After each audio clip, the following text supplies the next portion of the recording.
Greetings everyone, this is your weekly La Frontera Times icebreaker. This past Sunday, white nationalism's angriest and most armed gathered for an extremist Tea Party rally in Hereford, Arizona. The rally was sponsored by the United Border Coalition on a ranch owned by known racist Minuteman Glenn Spencer of the American Border Patrol. For those of our viewers unfamiliar with the Minuteman Project, it exists as a paramilitary group that patrols the U.S.-Mexico border because it believes it is taking on the responsibility that the U.S. government has left behind. In truth, though, the Minuteman Project's ideological roots, which include making America America for the real Americans again, and using vigilante violence to voice their white supremacist fantasies, go back to racist, terrorist outfits such as the White Citizens Councils and Ku Klux Klan. The research done by Stephen Lemons of the Phoenix New Times goes to show that Glenn Spencer pals around with terrorists, such as Shauna Ford. Shauna Ford is the Minutemen American Defense Director, implicated in the home invasion and homicide of Raul Flores and his 9-year-old daughter Briseña Flores in 2009. The only survivor of this brutal killing was Gina Gonzalez, Raul's wife, who only escaped death because she successfully defended herself with her late husband's handgun and played dead after having been shot herself. Shauna Ford later went on to falsify a rape scene in the otherwise undisturbed solace of her own home. Reports say that her self-mutilation was an attempt to qualify for state money under the guise of being a rape victim. All this right-wing talk about immigrants taking jobs, taking our benefits, committing crimes, and you got a white woman right under your nose, killing 9-year-old girls and faking sexual assault so that she can leech off the state. These types of people and others, numbering about 400, got together on Sunday for the Tea Party rally. Strangely enough, both local and national media are beginning to call them activists. Sheriff Joe Arpaio is an activist? How do you react to that? Well, you know, they call you KKK. They did me. I think it's honor, right? It means we're doing something. J.D. Hayworth is an activist? I'm J.D. Hayworth, and I'm running for U.S. Senate to take on the most pressing challenges facing Arizona, America, and indeed the entire human race. First, I've committed to exposing the secret Kenyan birthplace of the President of the United States. The President should come forward with the information, that's all. Why must we depend on the Governor of Hawaii? We'll talk more about this later. Joe Arpaio, also known as America's toughest sweeper, was in rare form during his speech on Sunday, saying that the Mexican government should actually welcome U.S. Border Patrol or military forces to go after drug cartels south of the border.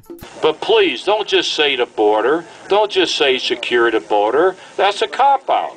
Let's say lock them all up in the interior. You see, they don't want to say that. And I don't know, if I had all the national TV here, I probably would climb the fence and show you how easy it is. And then Tucson radio host Tony Venuti, what are we nuts? What are we nuts? who attached a huge sign to the fence that told immigrants to head to Los Angeles, is on record to have cautioned rally participants, instead of finding bugs in our beds, we're finding home invaders.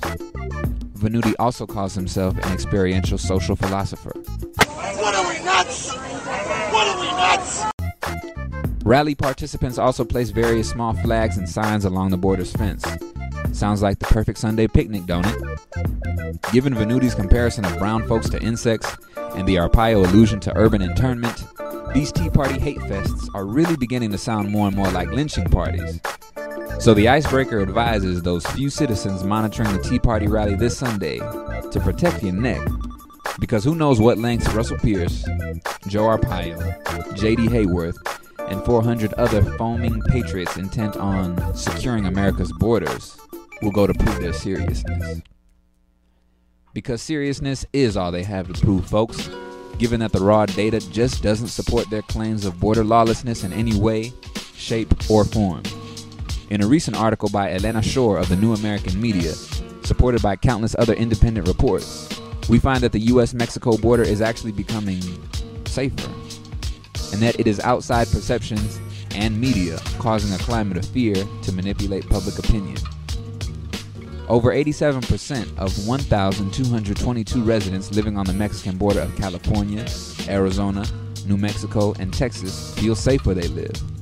Indeed, We should ask ourselves, if the border is so unsafe, filled with brewers' myths of war, mayhem, chaos, fear, and headless bodies, wouldn't there be a mass exodus from these areas occurring as we speak? I mean, war, mayhem, chaos, and fear sounds more like the current U.S. military occupation of Iraq and Afghanistan, not so much the U.S.-Mexico border. Actually, Elena Shore surmises that, and I quote, "The results support the latest statistics that show the U.S.-Mexico border is actually one of the safest regions in the country. An FBI report obtained by the Associated Press found that the 4 big U.S. cities with the lowest rates of violent crime are all along the border: San Diego, Phoenix, El Paso, and Austin." A U.S. Customs Border and Protection report obtained by AP also found that being a Border Patrol agent is much less dangerous than being a street cop in most cities. U.S. Customs and Border Protection spokesperson Lloyd Easterling has even said, "The border is now safer than it has ever been." So, icebreaker listeners, indulge me in this logic. If the border is now safer than it has ever been, don't all these anti-immigrants and racists, hysterics, owe our undocumented brothers and sisters a thank you?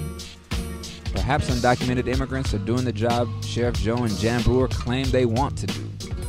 Or maybe this whole 1070 law and the resurgence of law and order rhetoric is just a political economic ploy for private corporations to make money off of imprisoning more brown folk while they distract the people of the United States from an economic crisis generated by Wall Street and a hyperinflated war budget. Just something to think about. But let's not place all the blame on the Tea Party and their extended family. It's fair, but it's not complete.